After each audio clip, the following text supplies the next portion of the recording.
A very good morning to all of you. The last time I was here, whatever 11 months and how many ever days ago, I said very nice things about the magazine which I had the occasion to preview. Today let me begin by saying very nice things about the theme you have selected, and there's a reason for it. In a globalized world, I think we often, when we talk of our external engagement, especially our economic engagement, we tend to really focus on trade. Now, there's nothing wrong with that, but we often neglect work and the mobility associated with work. Just to give you a sense of what it is to which we don't pay enough attention. Last year, remittances to India were $135 billion. That's about roughly twice our exports to the United States. Now, it's just the remittances, because think of the people abroad, their own livelihood, the assets they have created there, the services which have been generated in India, the second, third order consequences of all this. And I leave it to you to actually imagine what is the size of this business which is called mobility. And I put it to you, it is clearly multiple X times the remittance. Now, that's the positive side. There's also, like in life, a downside to it. Because when mobility is legal, when mobility is formal, then it has a whole lot of beneficial impacts, which I will talk about. But when it is not, then I think it is actually almost a magnet for every kind of bad business to be associated with it. So if you look at trafficking per se, all the associated crimes, and often it leads people with agendas of various kinds, political agendas, separatist agendas, they all join up to the illegal mobility side of it. So the very fact that you have today recognized the importance of mobility, for me, is a cause of satisfaction. Now, obviously, there are two aspects to this mobility, or three aspects to this mobility. One is demography. I mean, there are places where there's demand, but there aren't enough people. The demography and the demand are mismatched. The second, to some degree, is competitiveness and talent, that other people offer something which makes it worth, the while of the hosting society to get them. And the third is actually social attitudes towards work, which is, in many cases, there may be people, but they don't want to do that particular kind of work, or they don't want to do it at that cost, in that number, under those conditions. So the fact is, today, mobility is an increasingly important factor of the international economy. Now, we know there is a market for mobility. But I think from the viewpoint of the government, there are three consequences which emerge from that. One, how can we be enablers of mobility? How can we improve the skill sets of people who are potentially mobile? How can we provide them with the facilities to make them mobile? The second, arrangements, formal arrangements, sometimes between governments and companies, enterprises. And the third, to the people who are mobile, who go out of the country, how do you equip them with the confidence and the assurance to operate in a global workplace? So, in a sense, it begins from creating a global workforce, preparing a global workforce at home, and then ensuring when the workforce is actually deployed in the workplace, that it is done so as efficiently and as securely as possible. So I actually want to share with you today some of the things which have happened in the last 10 years, because particularly to the Indians in the room, many of you would take it for granted, or many of you, may not even be aware of it. But these are actually very deep changes which have been of great impact when it comes to mobility. 10 years ago, if you wanted a passport, there were, I think, 77 places in India to which you could apply.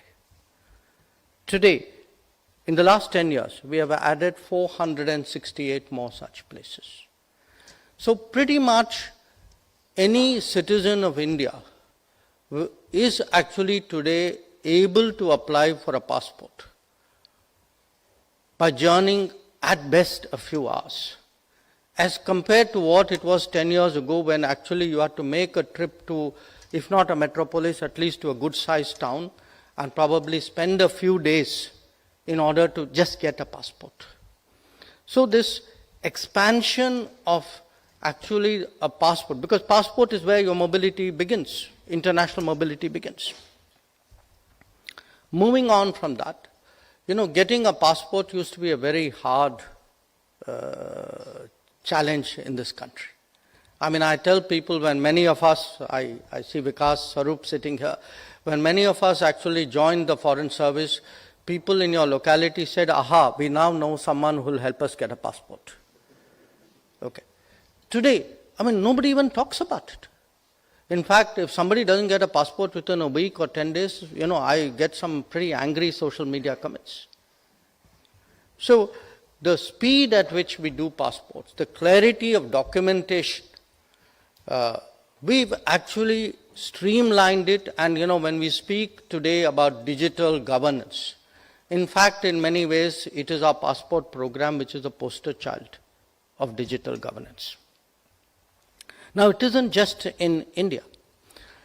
We also used to have a situation where if you lost your passport, it was very difficult to get it replaced or renewed abroad. And if you lived in one country, you couldn't get it done in another country.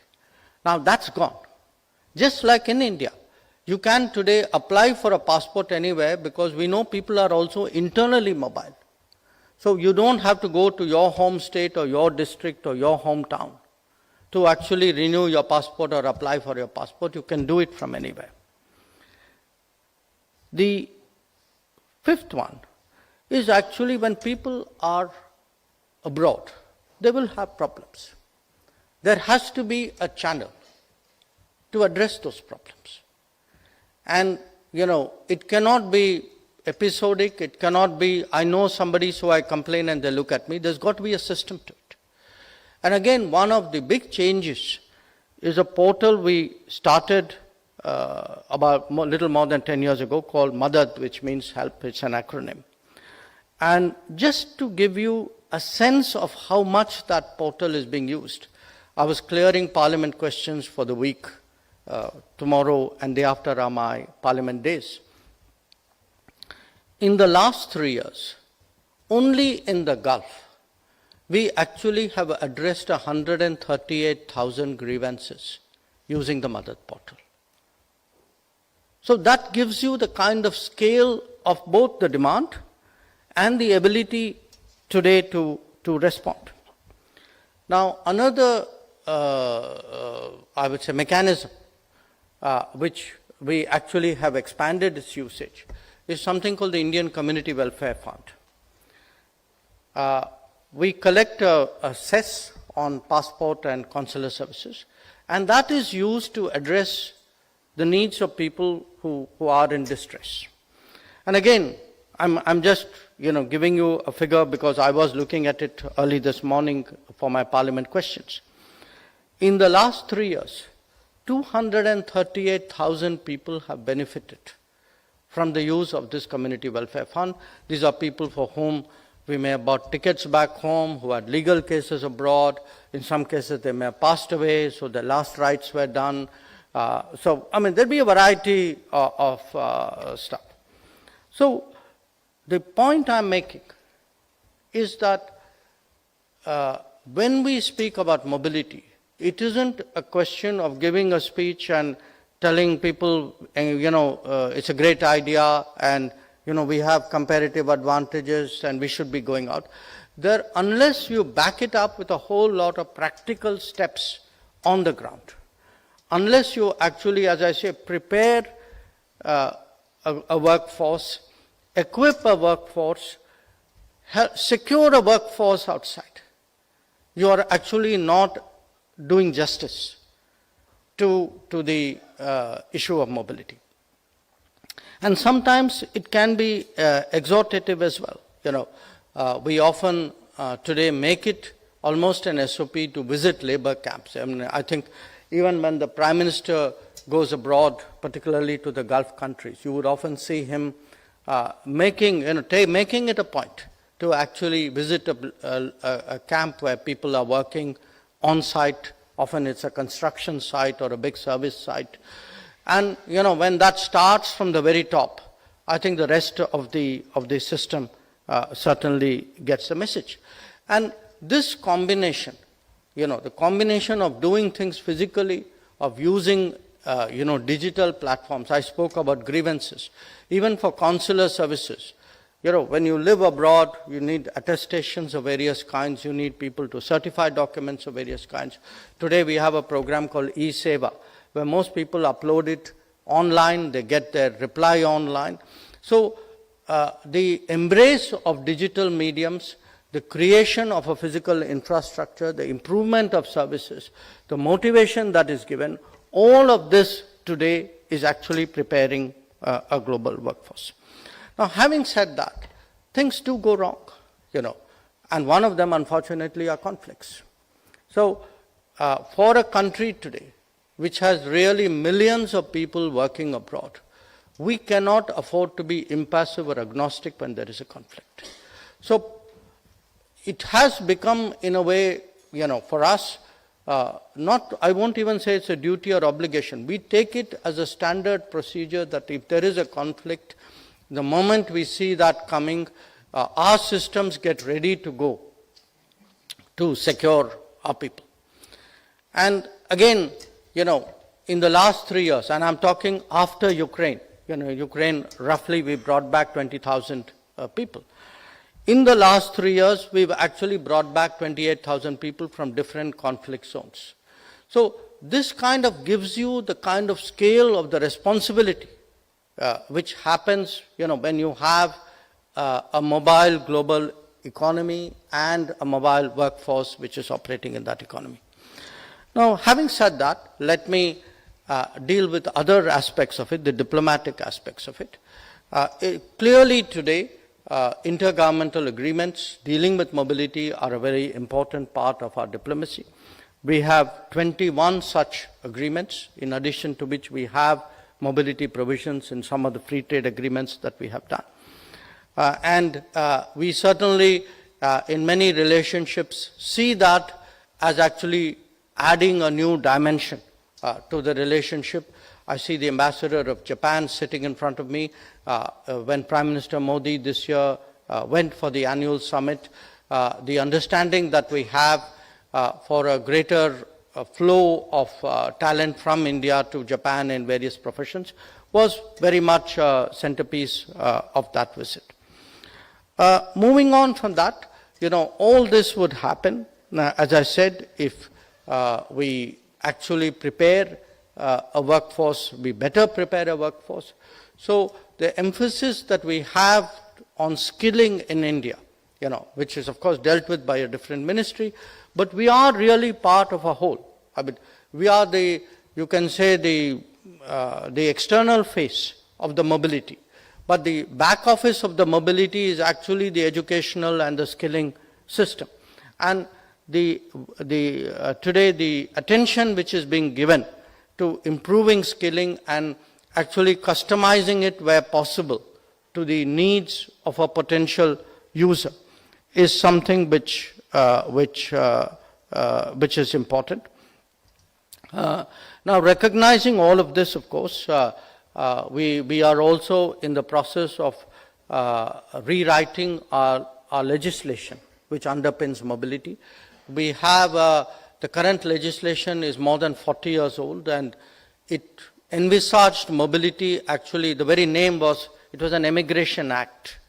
Whereas today, we see it much more as a mobility, because we see it as a two-way process. The people who go out often do come back, sometimes for shorter duration, sometimes for longer ones. So we have an overseas mobility bill today, which we have put out there for public comments. It is something, when we are ready, we propose to bring in as a legislation. Now, so far, I have spoken about the mobility of people. But I also want to highlight that work can also be mobile. That, if the talent doesn't go out, the out comes to the talent. And we have actually seen this growth of what are called global capability centers in the last few years. I understand today that there are in this country about 1,700 global capability centers, which are about half, they constitute about half the global capability centers in the world. And these are centers where global business has found it more effective, more efficient, really to send the business out and to utilize the talent in a different geography. And obviously, given the availability of the talent and the efficiency of it in India, we are a strong attractor of that. Again, there are estimates that about 2 million people are currently employed in global capability centers. And I think the rough revenue estimates which people put for global capability centers is somewhere between $65 to $75 billion currently a year. And looking ahead, I mean, certainly as we are moving to an era of AI, of higher skills, of advanced manufacturing, and also of, as I said, of social services of various kinds, we do anticipate a world which will put a greater premium on mobility. And we see ourselves, we are 1/6 of the world's population. But I think if you look in terms of the younger working age population, we would be somewhere between 1/6 and 1/4, would be closer to 1/4 actually of the global workforce of a certain demography. So our relevance to the global talent skill market is actually only going to grow with all of this. And having said all of that, I also recognize that mobility has its own politics. It has its politics in the receiving society, in the hosting society as well.